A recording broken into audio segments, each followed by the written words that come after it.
A middle-aged government official awakens in the body of a teenage villainess in an otome game. He decides to use all his knowledge to navigate the story as best he can. A man is hit by a truck, and upon waking, he finds himself in the body of a young woman named Grace Auvergne, daughter of Duke Auvergne, who has gained memories after falling from a horse. The world he has entered is an otome game world, filled with handsome men for romantic encounters. The last thing he remembers is trying to save a child from being run over before awakening in this body. He realizes this is one of those reincarnation cases but doesn't understand why he, Kenzaburo Tondabayashi, a 52-year-old government official, reincarnated as the villainess of an otome game. Though he has enough otaku knowledge to grasp fantasy world reincarnation, he knows nothing about otome games. Living in this new world will be a real challenge. His maid, Josette, knocks on the door to deliver his clothes. He thanks her, frightening the girl, who hits her head and flees the room terrified. He realizes he scared the poor girl. From Grace's memories, he knows she was quite cruel, not only yelling at her servants, but never expressing gratitude to anyone. He brushes it off, focusing instead on his concern.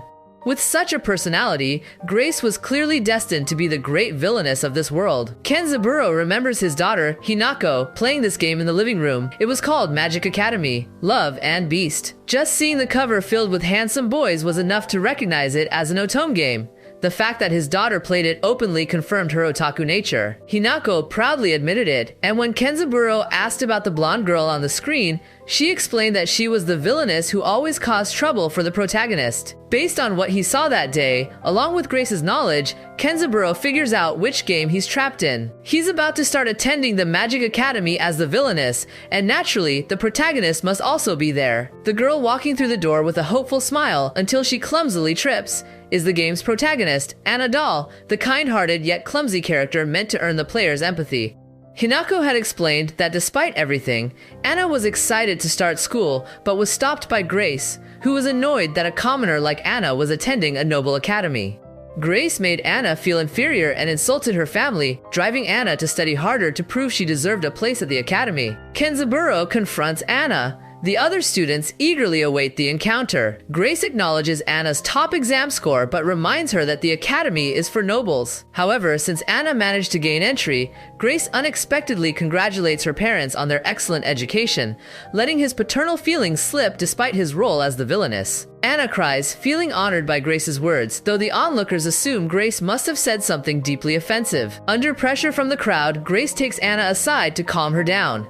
Anna apologizes for her emotional outburst. Grace understands, but warns her that such behavior isn't well regarded at the academy. Anna explains her family's financial struggles, sharing how her parents began saving for her education when they discovered her magical aptitude. So when a noble praised them, she couldn't hold back her emotions. Grace tells her to make the most of the opportunity her parents have given her. Anna agrees and decides to work hard to get a good job and provide a better life for her parents. Grace thinks it's a good idea, but advises her to focus on developing her skills to achieve great accomplishments and build a happy life for herself, since that's what every parent wants for their children. Anna breaks down again and agrees. Grace reassures her and asks her to tidy up for the entrance ceremony. A handsome boy approaches and teasingly asks Grace if she's already making others cry. Kenzaburo recognizes him from Grace's memories as one of the protagonist's possible love interests, the Prince of the Kingdom and her fiancé, but for some reason he cannot remember his name. Grace tells the prince not to spread falsehoods and clarifies that Anna is just her new friend. Kenzaburo tries to recall the name, but after learning so many throughout his life, it becomes difficult to pinpoint the correct one. Anna introduces herself to the prince, and Kenzaburo plans to use this moment to hear the prince reveal his name. The prince immediately recognizes Anna, having heard about her remarkable entrance exam achievements, and congratulates her for it. Kenzaburo eagerly waits for the prince to introduce himself, but remembers the etiquette rule stating that nobles of high society do not present themselves. Therefore, Grace must introduce him to avoid raising suspicion. Thinking quickly, he introduces himself to Anna and, when presenting the prince, asks her to guess his name, hinting that he is the first prince of the kingdom. Anna is surprised to discover that the boy is Prince Virgil. Kenzaburo finally managed to recall the correct name. The prince bids farewell and heads to the ceremony. Kenzaburo remembers his daughter mentioning that after Grace's first encounter with Anna, Anna would usually cry alone, only to be comforted by the prince, sparking the beginning of their romantic storyline. Grace asks Anna what she thinks of the prince, but Anna dismisses it, mentioning he's pleasant enough. What truly matters to her is becoming friends with Grace. Unsure of what to do, Kenzaburo simply accepts her friendship. He worries whether the game's storyline has been altered. As Grace and Anna walk through the academy hallways, they encounter the director, who warmly welcomes them. Kenzaburo isn't sure of the director's name, but navigates the situation smoothly by referring to him simply as Director.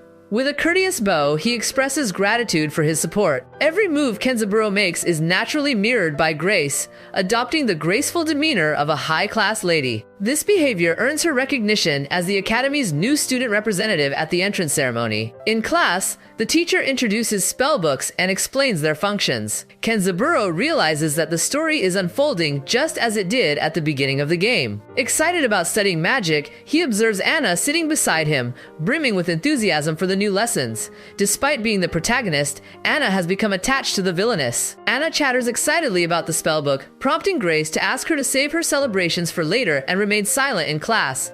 Embarrassed, Anna apologizes for her lack of self-control. Kenzaburo knows his words sounded villainous, but is determined to play his role. Unbeknownst to him, Anna admires her new friend, convinced Grace is helping her overcome the shortcomings of her plebeian upbringing. Determined to observe and learn, Anna strives to behave properly at the academy to avoid embarrassing Grace. Noting Grace's intense focus on the teacher and her textbook, Anna becomes even more motivated.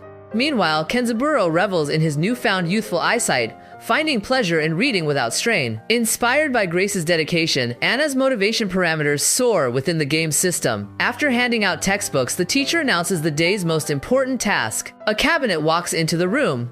The teacher instructs them to retrieve an item by stating their name. When the doors open, several eggs are revealed inside. Meanwhile, a handsome student named Auguste knocks on the classroom door where Virgil is. When Virgil reprimands him for not knocking before entering, Auguste dismisses the scolding and jokes about relaxing now that the entrance ceremony is over. Auguste asks if Virgil has spotted any promising student council candidates among the new students. Virgil mentions Anadol for her top entrance exam score and Grace Averny due to her status and accomplishments. August remains skeptical of Grace, doubting her ability to work well with a commoner like Anna given her reputed strong personality. Virgil agrees but observes that Grace seems to have changed recently, piquing his interest in seeing how things unfold. The girls arrive at the dining hall, where a variety of dishes await them. Anna cannot believe they are allowed to eat as much as they want and wishes she could take some home to share with her family. Grace reminds her that this is still a school, so the dining hall is just another classroom where they must practice proper table manners during meals. Kenzaburo silently praises himself for crafting such a villainous line, though it only heightens Anna's admiration for Grace. Suddenly, a commotion breaks out in the dining hall as a group of girls scolds a server for not bringing their food to the table. The server explains that school policy prohibits servants from assisting, as students are meant to learn self-sufficiency in everyday tasks. Observing the situation, Kenzaburo reflects on how the wealthy behave in this world, but concludes that such behavior resembles spoiled brats rather than a dignified villain. That's not the image he wants for his version of Grace. He calmly walks to the food counter, selects a modest but well-prepared plate of food, places it elegantly on his tray, and carries it back to the table. The server is pleased to see that the Duke's daughter respects the rules, while the spoiled girls glare at her in frustration. Grace and Anna express their gratitude for the meal and begin eating, finding the food to be delicious.